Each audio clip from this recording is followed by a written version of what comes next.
आज के जमाने में काम करने वाले कम मिलते हैं।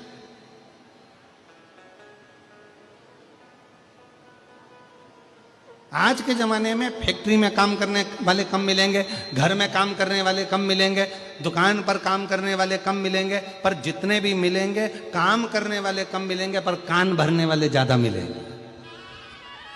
जितने मिलेंगे, झाड़ू लगाते लगाते एक भाई अगर काम भी कर रही, झाड़ू भी लगा रही ना, तो धीरे धीरे फुसुर फुसुर कान भरती जाती है। देख लो, वो तुम्हारी बाजू वाली है ना, झाड़ू लगा रही है, और झाड़ू लगा तुम्हारी बाजू वाली है ना, वो ऐसा कर रही थी। अब बता, सेठानी को कहना चाहिए तू काम कर कि कान भर।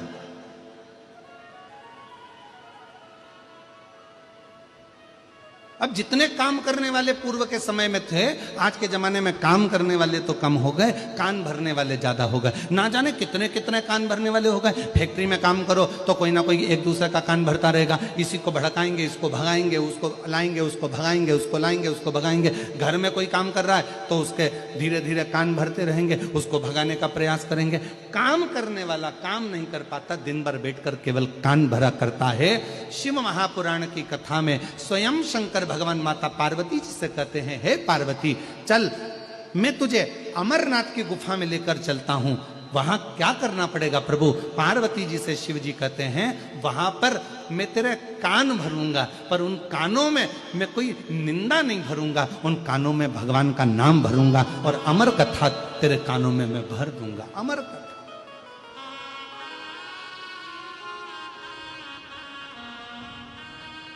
और वो अमर कथा भरूंगा जिस अमर कथा को श्रवण करने के बाद फिर तुझे जन्म नहीं लेना पड़ा।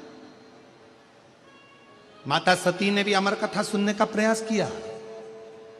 कुंभज बाबा के आश्रम में जाकर, अगस्त ऋषि के आश्रम में पहुंचकर भगवान शंकर सती जी को कथा सुनाने के लिए लेकर गए।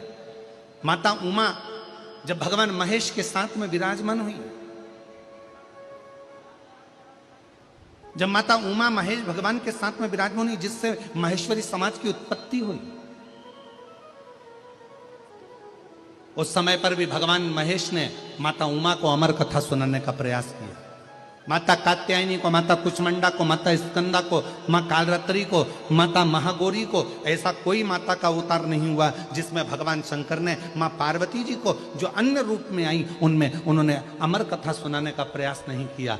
पर आखिरी बिंदु था भगवान शंकर का पार्वती जी को अमर कथा सुनाना, क्योंकि शिव चाहते थे अब यह पार्वती फिर जन्म ना ले, बार बार मृत्यु के काल में ना पड़े, इसको एक बार ऐसी कथा सुना दूं जिसको सुनकर ये अपनी जिंदगी की अमरता प्राप्त कर ले।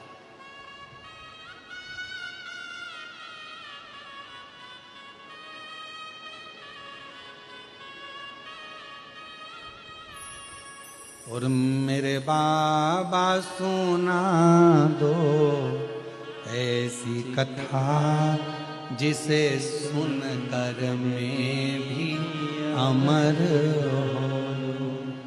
भोलेनाथ सुना दो ऐसी कथा जिसे सुनकर मैं भी अमर हो।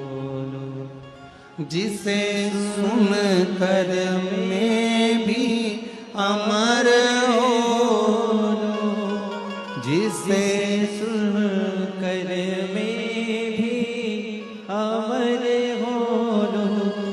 भोलेनाथ सुना दो ऐसी कथा जिसे सुनकर मैं भी अमर हो।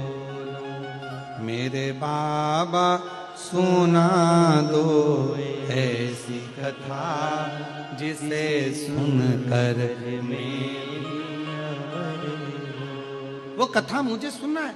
पार्वती जी से कहा, चल मैं तुझे कथा श्रवण कराने के लिए लेकर चलता हूं। और भगवान शंकर भगवान मां जगत जननी को अमरनाथ की गुफा में कथा श्रवण कराने के लिए ले गए।